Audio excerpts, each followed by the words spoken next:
নজর রাখবো প্রধানমন্ত্রীর সফর নিয়ে। এসআইআর শুরুর পর প্রথমবার বঙ্গে নরেন্দ্র মোদী। আজ মতুয়াগড়ে রয়েছে প্রধানমন্ত্রীর জনসভা। তাহেরপুরে জোড়া কর্মসূচি তার। প্রথমে প্রশাসনিক সভা থেকে জাতীয় সড়কের সম্প্রসারণ প্রকল্পের সূচনা করবেন। আর আমার সঙ্গে রয়েছেন এই মুহূর্তে দুই প্রতিনিধি। তাহেরপুর থেকে রয়েছেন মৌমিতা চক্রবর্তী, পাশাপাশি রয়েছেন বিক্রম দাস। আমি সবার আগে মৌমিতা, তোমার কাছে জানতে চাইবো যে প্রধানমন্ত্রীর এই সফর, একদিকে এসআইআর যে পর্ব চলছে তার মধ্যে প্রধানমন্ত্রীর এই সফর, স্বাভাবিকভাবেই সেখানে মতুয়া ভোট অত্যন্ত গুরুত্বপূর্ণ। কি বলবে গোটা বিষয় নিয়ে, কি পরিস্থিতি এখন সেখানে?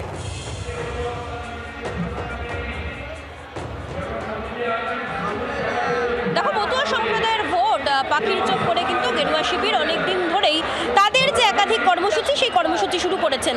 কারণ 24-এর নির্বাচনের ফলাফল যদি বিশ্লেষণ করা যায়, তবে 24-এর নির্বাচনে মতুয়া সম্প্রদায়ের ব্যাপক অংশের মানুষের ভোট গেরুয়া শিবির তাদের পক্ষে আনতে পেরেছিল। 26-এর নির্বাচনেও তেমনটাই হবে বলে আত্মপ্রত্যয়ী গেরুয়া শিবির। ইতিমধ্যেই দেবজিৎ সরকার, তার সঙ্গে আমাদের কথা হচ্ছিল, তিনি বলছিলেন হিন্দু শরণার্থীদের এই মুহূর্তে যদি বেঁচে থাকতে হয়, হিন্দু শরণার্থীদের যদি এই মুহূর্তে সুরক্ষিত থাকতে হয়, তবে অবশ্যই এমনটা করতে হবে যে গেরুয়া শিবিরের পক্ষে তারা তাদের যেন ভোটটা নিয়ে যেতে পারেন, তারা তাদের পক্ষে থাকতে পারেন। আর সেই কারণেই কিন্তু আজকের এই সভা অত্যন্ত গুরুত্বপূর্ণ। এবং এই মুহূর্তে যে ছবি দেখতে পাচ্ছ, যে আমি যে ছবি তুলে ধরছি, যে পরিবর্তন সংকল্প সভা তার মঞ্চ, এবং সেখানে বিজেপির এবারের 26-এর নির্বাচনের যে স্লোগান, বাঁচতে চাই বিজেপি তাই, সেই স্লোগান কিন্তু ইতিমধ্যেই তুলে ধরা হয়েছে। সেই স্লোগান পরা টি শার্ট পরে বিজেপির কার্যকর্তারা, অধিকাংশ সদস্য সমর্থক, তারা আসতে শুরু করেছেন। এবং এই মুহূর্তে রানাঘাটের এই জায়গায় অত্যন্ত বিভিন্ন জায়গা থেকে, এই সাংগঠনিক জেলার বিভিন্ন জায়গা থেকে যারা কার্যকর্তা গেরুয়া শিবিরের, তারা আসা শুরু করেছেন।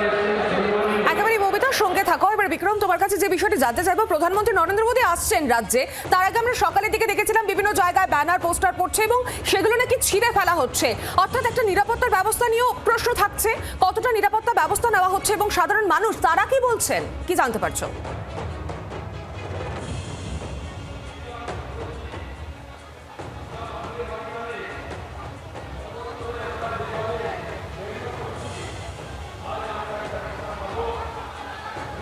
শোনা যাচ্ছে বিক্রম? একেবারে তোমাকে আমি জানাবো যে ইতিমধ্যেই প্রচুর মানুষ, হাজারে হাজারে মানুষ তারা কিন্তু এসে পৌঁছেছে। এবং আমরা জানি যে বছর ঘুরলেই রাজ্যে বিধানসভা নির্বাচন এবং এসআইআর শুরু হওয়ার পর প্রথমবার রাজ্যে প্রধানমন্ত্রী নরেন্দ্র মোদী তাহেরপুরের সেই জনসভায় তিনি বক্তৃতা রাখবেন। তার আগে আমি একবার দেখাবো ছবিটা, তুমি দেখতে পাচ্ছ যে হাজার হাজার মানুষ বিভিন্ন জায়গা থেকে তারা কিন্তু ইতিমধ্যে এসে পৌঁছেছেন। সকাল থেকেই মানুষের ভিড় এখানে দেখা যাচ্ছে। আমি সরাসরি যারা এসেছেন তাদের সঙ্গে কথা বলে জানার চেষ্টা করব মূলত প্রধানমন্ত্রীর কাছ থেকে কি শুনতে চান, কি বলতে চান আপনারা। আমরা প্রধানমন্ত্রীকে বলতে চাই, আমরা রাজ্যেও প্রধানমন্ত্রীকে চাই, কেন্দ্রেও প্রধানমন্ত্রীকে চাই। আমরা ডবল ইঞ্জিন সরকার চাই। কারণ যে রাজ্যের মুখ্যমন্ত্রী নারীদের সম্মান দেয় না, সে রাজ্যের মুখ্যমন্ত্রীকে আমরা চাই না। উনি বলেন আমি মামাটির সরকার, উনি মামাটির সরকার। যে মায়েরা চোখের জল ফেলছে ওনার জন্য, আর মাটিতে রক্ত গঙ্গা বইছে, সে মুখ্যমন্ত্রীকে আমরা চাই না। নারীরা রাত্রিবেলা বেরোতে পারছে না, আমরা মেয়েরা রাস্তাঘাটে আমাদের বাচ্চা বাচ্চা মেয়েদের পড়তে পাঠাতে পারি না। চারিদিকে নারী নির্যাতন হচ্ছে, কিসের জন্য? এই মুখ্যমন্ত্রীকে আমরা চাই না। আমরাও এখানে, আমি এসেছি রানাঘাট থেকে, তো আমি এখানে চাই ডবল ইঞ্জিন সরকারকে চাই, মোদীকে চাই। আমাদের রাজ্যে কেন্দ্র চেয়েছে। আজকে মাননীয় বলছেন যে রাত্রি 8টার পরে মহিলারা রাস্তায় বেরোতে পারবে না।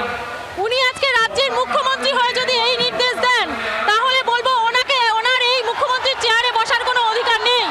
ছবিটা দেখাবো, তুমি দেখতেই পাচ্ছ মানুষের মধ্যে উন্মাদনা। সবার হাতে একদিকে যেরকম ভোট কর মোদী, ভোট কর বিজেপি প্ল্যাকার্ড, তার পাশাপাশি কিন্তু জাতীয় পতাকা নিয়ে কার্যত প্রচুর মানুষ তারা কিন্তু এখানে এসে পৌঁছেছে। এবং সবথেকে বড় বিষয়, মহিলাদের সংখ্যা কিন্তু চোখে পড়ার মতন। আমরা এই যে গোটা সভাস্থল, সেখানে কিন্তু সব থেকে বেশি যাদেরকে দেখা যাচ্ছে তারা হলো মহিলারা। আমি আরও একবার কয়েকজনের কাছে আসবেন, জানার চেষ্টা করব কি বলতে চান মোদী, নরেন্দ্র মোদীকে কি বলতে চান, কি শুনতে চান আপনারা? আমরা মোদিজিকে এটাই বলতে চাই, উনি যথেষ্ট একজন সম্মানীয় ব্যক্তি। তাকে বলতে চাই আমাদের পশ্চিমবাংলার উপরে একটু নজরদারি করুন, যাতে আমাদের এই পশ্চিমবঙ্গের এখন বর্তমান সরকার দুর্নীতিগ্রস্ত। আমরা ডবল ইঞ্জিন সরকার চাই এবং উন্নয়নের জন্য আমরা মোদী সরকারকেই চাই।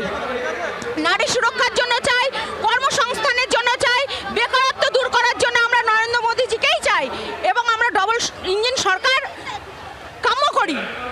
আমরা কথা বলছিলাম বেশ কয়েকজন মহিলার সঙ্গে, আমি আরো একবার ছবিটা দেখাবো, তুমি দেখতেই পাচ্ছ যে প্রচুর মানুষ, একেবারে হাজারে বিক্রম, হাজারে মানুষ। আপাতত ধন্যবাদ তোমাকে, মমিতা তোমাকেও ধন্যবাদ।